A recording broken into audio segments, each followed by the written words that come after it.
Good morning વિદ્યાર્થી મિત્રો.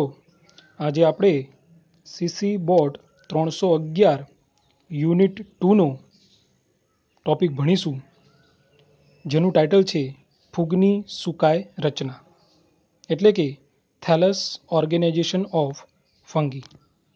તો આપણે ફૂગની સુકાય રચના વિશે ભણવાના છીએ. તો સૌથી પહેલાં એ જાણી લઈએ કે સુકાય કોને કહેવાય. તો વિદ્યાર્થી મિત્રો, તમારી આજુબાજુની વનસ્પતિઓ જુઓ તો તમે સ્પષ્ટપણે એના પર્ણો, પ્રકાંડ અને જમીનની અંદર રહેલા મૂળ જોઈ શકો છો. એટલે કે આપણી આજુબાજુમાં રહેલી વનસ્પતિઓ મૂળ, પ્રકાંડ અને પર્ણમાં વિભેદન પામેલી હોય છે.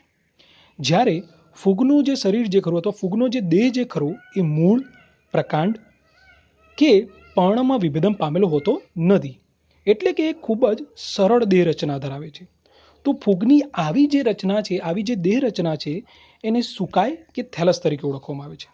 સુકાય વિશે જાણી લીધું. હવે ફૂગની સુકાય રચનાના મુખ્યત્વે બે પ્રકાર: એક કોષીય સુકાય યુનિસેલ્યુલર થેલસ અને તંતુમય સુકાય ફિલામેન્ટસ થેલસ. તો સૌથી પહેલાં આપણે જોઈએ એક કોષીય સુકાય યુનિસેલ્યુલર થેલસ. અહીંયા સ્લાઇડમાં તમે જુઓ, તમને બે ડાયાગ્રામ જોવા મળે છે એક કોષીય ફૂગના. એક કોષીય ફૂગ ખાસ કરીને નીચલી કક્ષાની નીચલી કક્ષાની ફૂગમાં જોવા મળે છે. નીચલી કક્ષાની ફૂગ તરીકે ઈસ્ટ જુઓ. અહીંયા આ જે ડાયાગ્રામ છે, આ જે ફોટોગ્રાફ છે, એ ફોટોગ્રાફમાં તમને ઈસ્ટ માઇક્રોસ્કોપમાં કેવી દેખાય એ જોવા મળે છે. અને અહીંયા ઈસ્ટની વાનસ્પતિક સુકાય રચનાનો ડાયાગ્રામ છે. તો તમે જુઓ, આ પ્રકારની જે ફૂગ જે ખરી એ ફક્ત એક જ કોષની બનેલી છે, જે તમને ડાયાગ્રામમાં ક્લિયર કટ દેખાય છે. ફક્ત એક જ કોષની બનેલી છે. બીજું કે એમાં કવક જાળ કે કવક તંતુ જેવી રચના જોવા મળતી નથી. એટલે કે શું થયું કે આ પ્રકારનો જે સુકાય જે ખરો એ ફક્ત એક જ કોષનો બનેલો હોય અને કવક તંતુ રહિત હોય, સરળ રચના ધરાવતો હોય. બરાબર. દાખલા તરીકે ઈસ્ટ. હવે બીજું તમે જુઓ, આ જે ડાયાગ્રામ છે એમાં લખેલું છે કે ભાઈ આ ઈસ્ટની વાનસ્પતિક સુકાય રચના છે, એટલે કે ઈસ્ટની વાનસ્પતિક અવસ્થા છે. હવે જો ફૂગની જીવનકાળ દરમિયાન બે અવસ્થાઓ જોવા મળે: એક વાનસ્પતિક અવસ્થા અને એ વાનસ્પતિક અવસ્થા પછી આવે પ્રજનન અવસ્થા. બરાબર. અહીંયા જે ડાયાગ્રામમાં આપણે જોઈએ છીએ, એ વાનસ્પતિક અવસ્થા જ્યારે હોય એ પરિપક્વ થઈ જાય એટલે એક સમયે આ જ વાનસ્પતિક સુકાય જે ખરો એ પ્રજનન એકમની અંદર ફેરવાઈ જાય. પ્રજનન એકમમાં ફેરવાઈને અલિંગી અને લિંગી કોષો ઉત્પન્ન કરે, જે પ્રજનન માટે જરૂરી છે. એટલે આ જ વાનસ્પતિક સુકાય સીધો પરિપક્વ અવસ્થાએ પ્રજનન એકમમાં ફેરવાઈ જાય છે. એટલે કે એક કોષીય સુકાય જે ખરો એની અંદર વાનસ્પતિક અવસ્થા અને પ્રજનન અવસ્થા એક સાથે જોવા મળતા નથી. તો આવી જે સુકાય રચના જે ખરી એને એક ફલિક કે હોલોકાર્પિક ફૂગ તરીકે ઓળખવામાં આવે છે. બરાબર. આ આપણે ચર્ચા થઈ ગઈ કે ભાઈ એક કોષીય ફૂગ ફક્ત એક જ કોષની બનેલી હોય, કવક તંતુ રહિત હોય, ઓછા પ્રમાણમાં ભિન્નન પામેલી હોય. બરાબર. વાનસ્પતિક દેહ પ્રજનન સમયે સીધો પ્રજનન એકમમાં ફેરવાઈ જાય અને અલિંગી અને લિંગી કોષો ઉત્પન્ન કરે. એટલે કે એક જ સુકાયમાં એક સાથે વાનસ્પતિક અવસ્થા અને પ્રજનન અવસ્થા જોવા મળતી નથી. તો આવી ફૂગને શું કહેવાય? એક ફલિક કે હોલોકાર્પિક ફૂગ તરીકે ઓળખવામાં આવે છે. હવે આપણે બીજો પ્રકાર જોઈએ ફૂગની સુકાય રચનાનો, તંતુમય સુકાય, જેને કહેવાય ફિલામેન્ટસ થેલસ. જો ફિલામેન્ટસ થેલસમાં અહીંયા પણ બે ડાયાગ્રામ આપેલા છે, બે ફોટોગ્રાફ આપેલા છે.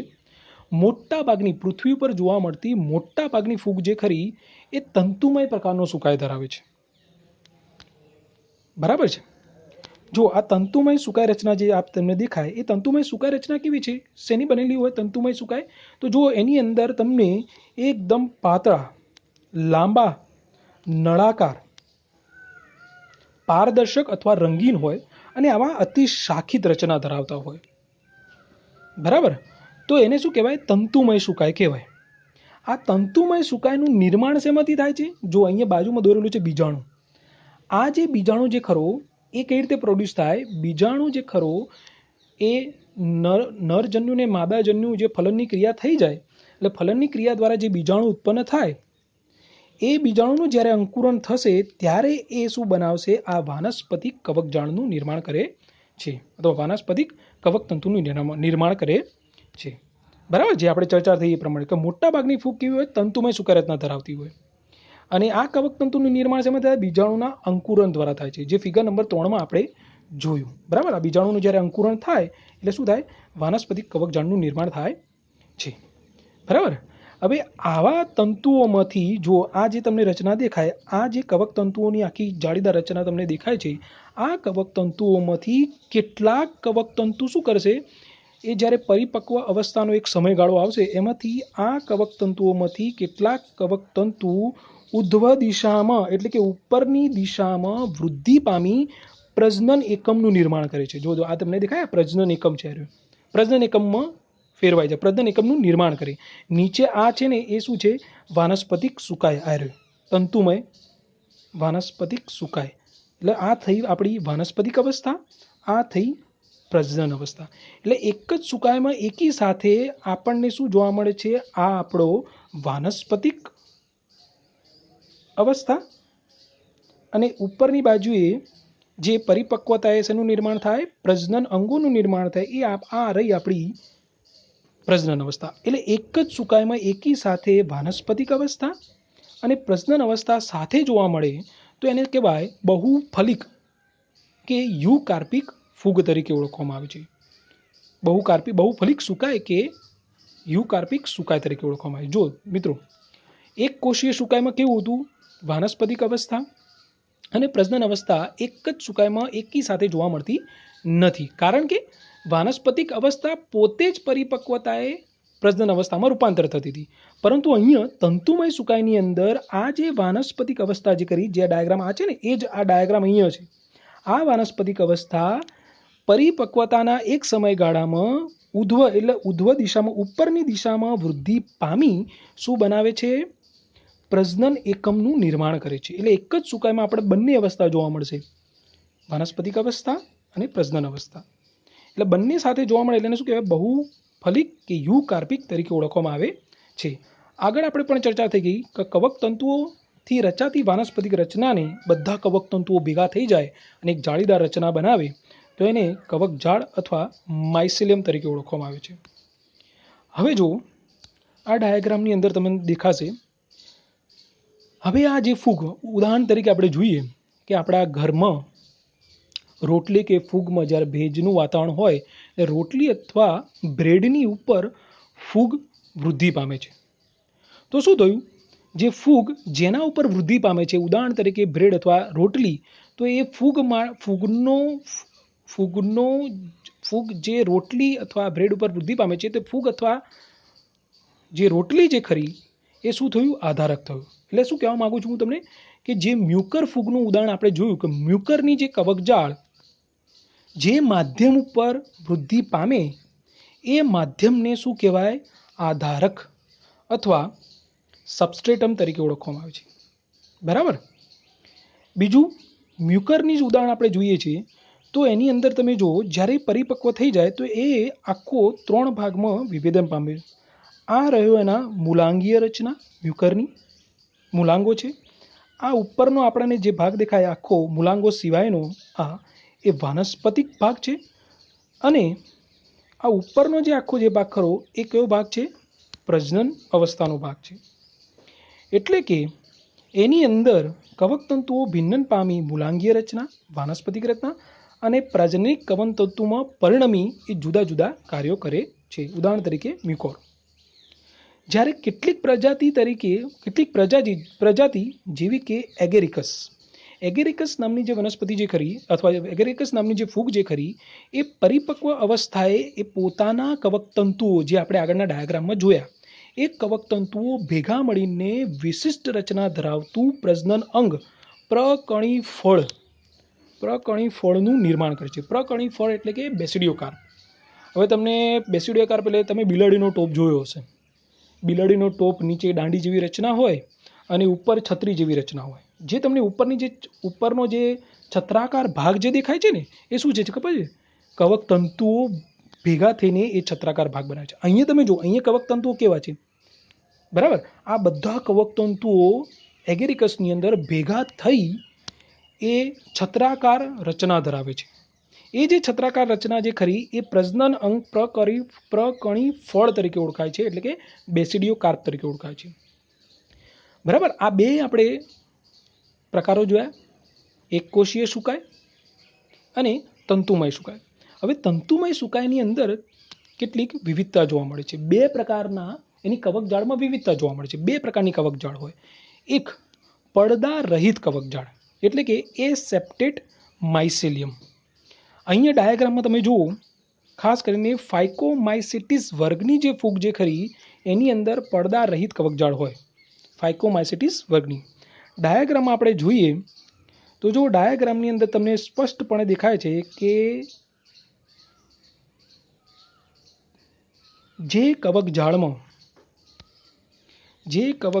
અથવા જે કવક તંતુઓની અંદર આપણને પડદા કે વિટપ ન આવેલા હોય તો એવી કવકજાળને શું કહેવાય? પડદા રહિત કવકજાળ. જો આ ડાયાગ્રામમાં જો તમને કોઈ પણ જગ્યાએ આડી દિવાલ કે પડદા જોવા મળતા નથી, જેના કારણે થાય છે શું? કોષરસ જે ખરો ને એ સળંગ જોવા મળે છે, સીધો ફેલાયેલો. બરાબર? આખું જે રચના જે કરી એ એક કોષીય હશે અને પડદા રહિત હશે. અને એક કોષની અંદર કોષ કેન્દ્રો તમે જુઓ, ઘણા બધા કોષ કેન્દ્રો છે, એટલે એને શું કહેવાય? બહુકોષ કેન્દ્રીય. બરાબર? એટલે પડદા રહિત કવકજાળ જે ખરી એની અંદર નામ જ છે પડદા રહિત કવકજાળ, એટલે કે જે કવકજાળની અંદર પડદા કે વિટપ ના આવેલા હોય એને પડદા રહિત કવકજાળ કહે છે. હવે આ પડદા અથવા આડી દિવાલ ના આવેલી હોવાથી કોષરસ કેવો જોવા મળે છે? સળંગ જોવા મળે છે. કોષ કેવો હોય છે? એક કોષીય હોય છે અને કેવો હોય છે? બહુકોષ કેન્દ્રીય હોય છે. તો આવી જે કવકજાળ જે ખરી એને કોઇનોસાઇટિક કવકજાળ તરીકે ઓળખવામાં આવે છે. હવે આ પ્રકારની જે પડદા રહિત ફૂગમાં આપણે જોયું કે ભાઈ પડદા રહિત ફૂગમાં કોઈ પણ પ્રકારનો પડદો જોવા મળતો નથી, પરંતુ કેટલાક કિસ્સાઓમાં જેમ કે આ જે પડદા રહિત ફૂગ જે ખરી એમાં પડદો ફક્ત પ્રજનન અંગના તલસ્થ ભાગે જોવા મળે છે, કાં તો એ ફૂગની અંદર જો કોઈ ઈજા થાય તો ઈજા થયેલા ભાગને બંધ કરવા પડદો ઉત્પન્ન થાય છે. બરાબર? એટલે પડદા રહિત જે કવકજાળ જે ખરી એ પડદા રહિત કવકજાળમાં પડદો હોતો નથી આખી ફૂગમાં, પરંતુ ફક્ત એ પડદા રહિત ફૂગમાં પડદો ક્યાં હોય છે? જે પ્રજનન અંગ જે ખરું ને, આપણે આગળનો ડાયાગ્રામ જોઈએ, પ્રજનન અંગ આ જોઈએ આપણે ડાયાગ્રામ, આ આખું પ્રજનન અંગ છે. આ પ્રજનન અંગના તલસ્થ ભાગે અહીંયા શું જોવા મળે છે? પડદો જોવા મળે છે. બરાબર? કાં તો એ ફૂગની અંદર જો કોઈ ઈજા થાય તો ઈજાને બંધ કરવા આ પડદાનું નિર્માણ થાય છે. હવે જે પડદો જે ખરો એ પડદાની અંદર છિદ્ર હોતું નથી. એ કેમ? આપણે જે બીજો પ્રકાર છે એમાં જોઈએ, અને એનું ઉદાહરણ છે પડદા રહિત કવકજાળનું ઉદાહરણ છે પિથિયમ. હવે બીજો પ્રકાર જોઈએ પડદાયુક્ત કવકજાળ એટલે કે સેપ્ટેડ માઇસેલિયમ. જો આ ડાયાગ્રામને પેલા ડાયાગ્રામમાં કેટલો ફરક છે? આ ડાયાગ્રામમાં આ કવકજાળમાં કોષની અંદર કોઈ પણ પ્રકારની આડી દિવાલ જોવા મળતી નથી, જ્યારે આ ડાયાગ્રામમાં સ્પષ્ટપણે તમે જુઓ, આ જે કોષ જે ખરો એ કોષની અંદર આ પ્રકારની કવકજાળની અંદર વચ્ચે આડી દિવાલ કે પડદાઓનું નિર્માણ થયેલું હોય છે. બરાબર? દેખાય છે ને? પડદાઓનું નિર્માણ થયું, જેના કારણે થાય છે શું? આખી જે કવકજાળ જે ખરી એ આખી કવકજાળ જુદા જુદા ખંડોમાં વિભાજિત થઈ જાય છે. આ એક ખંડ, આ બીજો ખંડ, આ ત્રીજો ખંડ, ચોથો ખંડ, એટલે જુદા જુદા ખંડોમાં વિભાજિત હોવાથી તે બહુકોષીય રચના ધરાવે છે. જ્યારે પડદા વિહીન કવકજાળ જે હતી એક કોષીય રચના ધરાવતી હતી, જ્યારે પડદાયુક્ત કવકજાળ પડદાઓનું નિર્માણ થતું હોવાથી તે બહુકોષીય બની જાય છે. બરાબર? અને આ પ્રકારની પડદાયુક્ત કવકજાળ ખાસ કરીને એસ્કોમાઇસેટિસ અને બેસિડિયોમાઇસેટિસ વર્ગમાં જોવા મળે છે. હવે જો તમને એમ થાય કે ભાઈ આની અંદર પડદાઓનું નિર્માણ એટલા માટે થાય છે કે એ ફૂગની કવકજાળને યાંત્રિક મજબૂતાઈ આપવા માટે આની અંદર પડદાઓનું નિર્માણ થાય છે. અહીંયા ડાયાગ્રામમાં જુઓ, આ જે ખંડો જે ખરા ને એ ખંડની અંદર ફક્ત તમને કેટલા કોષકેન્દ્ર જોવા મળે છે? એક જ કોષકેન્દ્ર જોવા મળે છે. તો કેટલીક વાર પડદાયુક્ત કવકજાળ ફક્ત દરેક ખંડમાં એક જ કોષકેન્દ્ર ધરાવતું હોય. દાખલા તરીકે ક્લેવિસેટ્સ એનું ઉદાહરણ છે. પરંતુ કેટલાકની અંદર આ એક જ ખંડની અંદર બે કોષ કેન્દ્રો જોવા મળે. આ એક જે કોષ કેન્દ્ર દેખાય છે ને એની જગ્યાએ બે કોષ કેન્દ્રો જોવા મળે.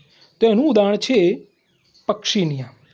અને કેટલાકની અંદર આ એક જ ખંડની અંદર બે કરતાં વધુ કોષ કેન્દ્રો જોવા મળે. એનું ઉદાહરણ છે એટલે કે એને કહેવાય બહુકોષ કેન્દ્રીય. એક જ ખંડમાં બે કરતાં વધારે કોષ કેન્દ્રો એટલે શું કહેવાય? બહુકોષ કેન્દ્રીય. દાખલા તરીકે અલ્ટરનેરિયા. એટલે આ જે પડદાયુક્ત કવક જાળ જે ખરી એ કેવી હોય? હંમેશા બહુકોષીય જ હોય અને એ ખંડોની અંદર કાં તો એક જ કોષ કેન્દ્ર આવેલું હોય, કાં તો બે કોષ કેન્દ્રો આવેલા હોય, કાં તો બે કરતાં વધારે કોષ કેન્દ્રો આવેલા હોય. હવે જો આપણે આગળ ચર્ચા થઈ એ પ્રમાણે પડદા રહિત કવકજાળ જે ભણ્યા ને, પડદા રહિત કવકજાળમાં કોઈ પણ પ્રકારનું પડદા આવેલા નહોતા. પડદા ક્યાં આવેલા હતા? ફક્ત પ્રજનન અંગના તલસ્થ ભાગે.